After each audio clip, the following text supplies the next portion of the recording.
Hello everyone, मी मंगल सिंगळे. आपल्याला physics मध्ये जो काही सोलेनॉइड कन्सेप्ट आहे त्यावरले काही एक्झाम्पल्स पाहत आहे आपण. इथे आहे एक लॉंग सोलेनॉइड आहे, त्याची लांबी किती दिलेली आहे? Long solenoid of 50 centimetre length having the 100 turns carries a current 2.5 ampere. The magnetic field at the center of the solenoid is. आपल्याला magnetic field at the centre तुम्हाला फाइंड आउट करायला सांगितलेलं आहे कुठे? सोलेनॉइडच्या.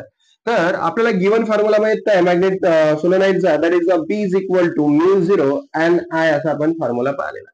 पण आपल्याला एन जो आहे तर तो दिलेला नाहीये डायरेक्ट. आपल्याला या एन ची व्हॅल्यूज आपल्याला काढायची आहे, तर तो भेटतोय number of the turns per unit length. आपल्याला माहिती किती नंबर ऑफ द टर्न्स दिलेले आहेत या ठिकाणी? तर 100 दिलेले आहे. किती आहे? 100. आणि लांबी किती आहे? किती लांबी दिलेली आहे सोलेनॉइडची? लॉंग सोलेनॉइड दिलेला आहे, that is the 50 centimetre length. म्हणजे एल दिलेला आहे तुम्हाला 50 सेंटीमीटर. 50 सेंटीमीटरचं कन्वर्शन तुम्ही कशामध्ये करणार आहे? मीटर मध्ये कन्वर्ट करणार आहात. तर 10⁻². आता तो झाला मीटर मध्ये कन्वर्ट. ठीक आहे. मग यामध्ये व्हॅल्यूज आता आपण काय करतोय बघा, इथे हा झिरो कटला, हा झिरो कटला. 10 into 10⁻⁴.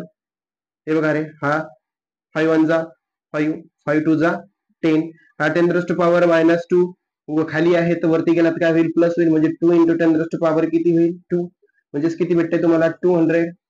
काय भेटत आहे तुम्हाला? 200. नंबर ऑफ द टर्न्स किती भेटत आहेत? 200 भेटत आहेत. आता आपल्याला पुट करायची इथे व्हॅल्यूज. करंट इथे दिलेला आहे. करंट तुम्हाला किती दिलेला आहे बघा?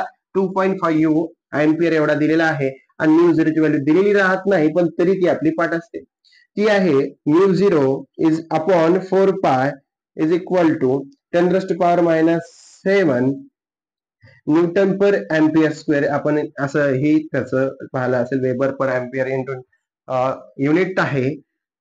तर याला कन्वर्ट करून इथे व्हॅल्यूज पुट करून देऊ व्हॅल्यूज मध्ये.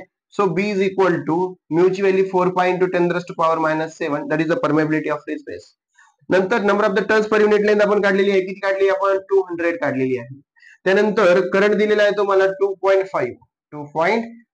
So B is equal to 4 into 2.5 भेटत आपल्याला 10 पाय इंटू 10⁻⁷ इंटू 200 म्हणजेच काय?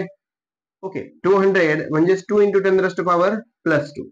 इथे 2 10 ची पॉवर 1 आणि 10 ची पॉवर किती आहे? 2. इथे इथे हा 10 इथले 2 या 7 मधून कॅन्सल झाले.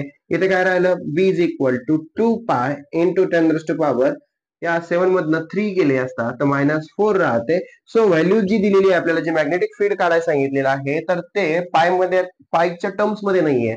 मग आपल्याला याला कन्वर्ट करावं लागेल. 2 इंटू पायची व्हॅल्यूज असते 3.142 इंटू 10⁻⁴. सो याला सॉल्व्ह केला असता तर 6.28 इंटू 10⁻⁻⁴. 10⁻⁴ युनिट काय असते? टेस्ला.